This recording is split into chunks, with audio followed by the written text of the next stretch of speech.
Hey everyone, it's Amy Nakos. It's February 2022. It's February 23rd. Yesterday was 2/22/22. And I'm creating this video. The last time I did a video talking about short-term rentals, it was in October. So I wanted to give an update. We have a few new things going on. Additionally, in this video, you're going to see there's a bunch of resources in the comments below or in the description so that you can go find out this information and read more on your own, because I'm going to try to keep this a little more global, but this is going to be a pretty specific, rather long video. I'm getting a lot of questions from people who want to understand whether their property can be short-term rented and how it works. So I'm going to walk you through, in the comments below, I have a document called a worksheet. So and it's simple. The very first thing you're going to do if you're looking at purchasing or if you own a property in Summit County is to figure out in which jurisdiction your property is located. Okay, and it's not obvious. So you may have a property that has the address in Frisco, but we have pockets of properties in Frisco that are actually in unincorporated Summit County. So Wyborg sub, Evergreen sub, those areas have homes, but they are not in the town of Frisco. They're going to have different short-term rental rules than the town of Frisco is going to have. Okay, so that's number one, the number one thing you need to do. The way you can find this out is to go on the Summit County GIS website, and this also in the links below. This is going to have every single property, a search engine for every property in Summit County. When the map comes up, you'll be able to see if it has an overlay, if it's in the town or if it's not in a town. Okay, and I can help with that if you have questions. But as people are shopping for properties and new properties hit the market, and somebody will say, oh my gosh, I'm really interested in this property. And I'll say, well, here's the rules, or you can only rent it 135 nights a year. And they'll say, well, why? Is that the HOA? What is that? So this method is going to, if you can get through all this material, and it's a lot, then you can understand, where your property is located and what rules it's subject to. A few new updates. Frisco, in the town of Frisco, they are putting on the ballot, on our April ballot, an initiative to add 5% tax on top of short-term rentals. So this would put Frisco, currently it's at a 10.725% tax rate for these short-term rentals. It would put that at almost 16%. So add an additional 5%. They say they're going to use that 5% for affordable housing initiatives, but it will make Frisco the most highly taxed area for rentals. What does that mean? How does that shake out for people? Well, if you're in Frisco and people are on Airbnb or VRBO and they're, comparing different properties, and then they get to the checkout and they see, oh my God, the taxes in Frisco for this one are X amount higher than the taxes on this one. It could sway people's choices. So anyway, that's on the ballot. Don't know whether it's going to pass or not. We'll have to wait until April for that. Within figuring out the overall county and where your property falls. So if you fall within a town jurisdiction, you can go to that town's website on short-term rentals, and we have that in the resources below, and figure out, how do I apply for a short-term rental license? What are the rules? What are the restrictions? Currently within the towns we have are Blue River, Breckenridge, Frisco, Dillon, Silverthorne, all right? Those are the towns with their own rules. Breckenridge has the strictest rules, and Breckenridge is where we're seeing the most the most effects, I would say, of these rules. So Breckenridge has basically stopped short-term rental licenses capped it at 2,200. We believe there's probably about 3,000 out there. If you buy a property in Breckenridge and it does not fall under an exempt property in Breckenridge, those are generally condotels, that means that you will not get a short-term rental license. Can't get it. Can't short-term rent it. So those properties that are coming on the market, they're taking a little bit longer to sell. And really the only buyers who will buy those are people who don't care if they short-term rent it or not. All right.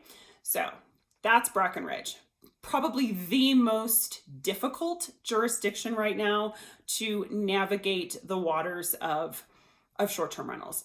There's a working committee right now. There's a group of people working with the town council that may change the exempt properties and may broaden them to some more obvious properties, which absolutely should be rentals. They should always be rentals. Those decisions have not been made yet. I think we might see more properties on the ski hill side of the road. So that would be on the west side, being more exempt or more able to get short-term rental permits. But those on the east side, like the historical district in Breckenridge, probably, we might see that those do not get exempt status. That's what I'm hearing through the grapevine.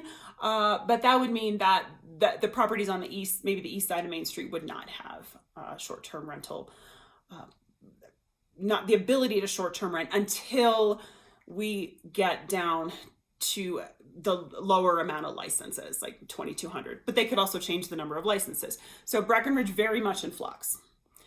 We're going to talk about unincorporated Summit County last.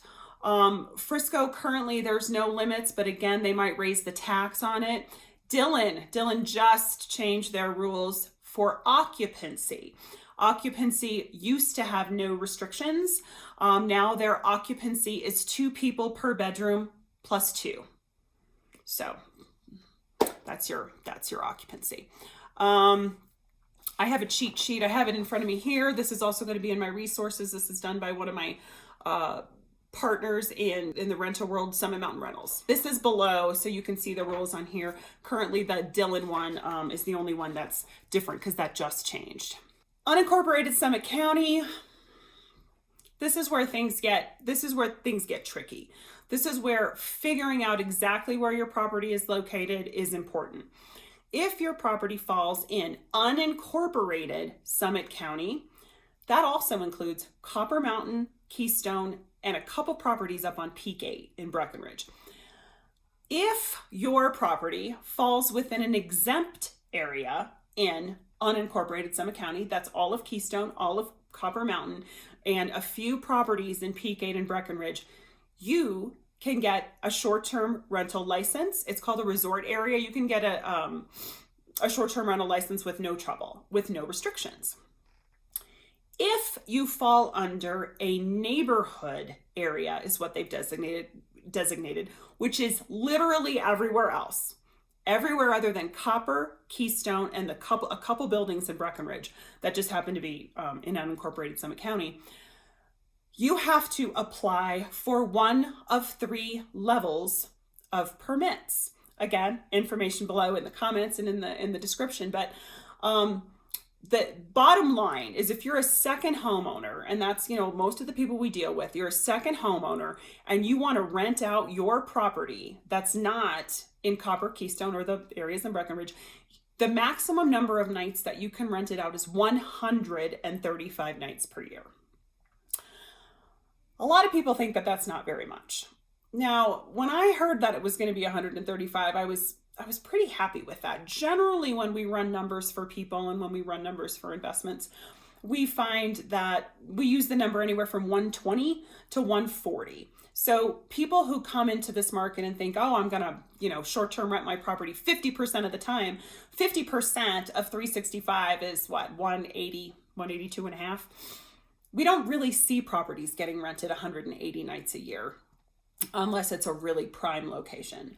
Base of the lift in a conference center, something like that. So 135 nights is about what you could expect. Some people do better, but with this license, that's all you're going to get. So if you're buying in Wilderness, Dillon Valley, you're buying in Summit Cove, or the Wyborg sub in Frisco, 135 nights max. That's the rule. That's the kind of license you can get. Couple other things to consider. I have a lot of clients who want the cabin in the woods. They want a house in Blue River, or they want a house in Peak 7, not necessarily Peak 7, because Peak 7 has sewer, which I'm going to talk about in a minute. But when you are not on a sewer line and you have a septic, 2 people per bedroom is your max. It's not 2 people per bedroom plus so many, 2 people per bedroom straight up. And the way that your bedrooms are counted is how the assessor's office categorizes the house. So you might have a really big house. Let's just say you have a 3,500 square foot house, but it only has 3 bedrooms. Maybe there's an office, or there's a whole basement, but there's no bedrooms down there. That house can sleep 6 people. That's it, according to the rules.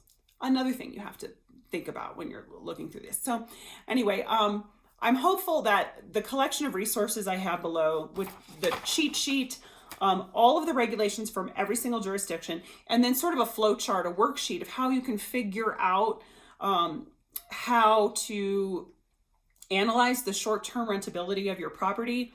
Hopefully these things help you, and this video helps you walk you through it a little bit. But bottom line is, when we get into a situation when somebody's searching for property, ready to buy, we have to go through this analysis on a case-by-case basis. And we're happy to do that with you. We're happy to walk you through that and help give you a sense of what the potential is. And then we also have some worksheets, some analysis for investments. So again, thanks for joining me. I'm Amy Nakos, and until I see you next time, keep living the dream.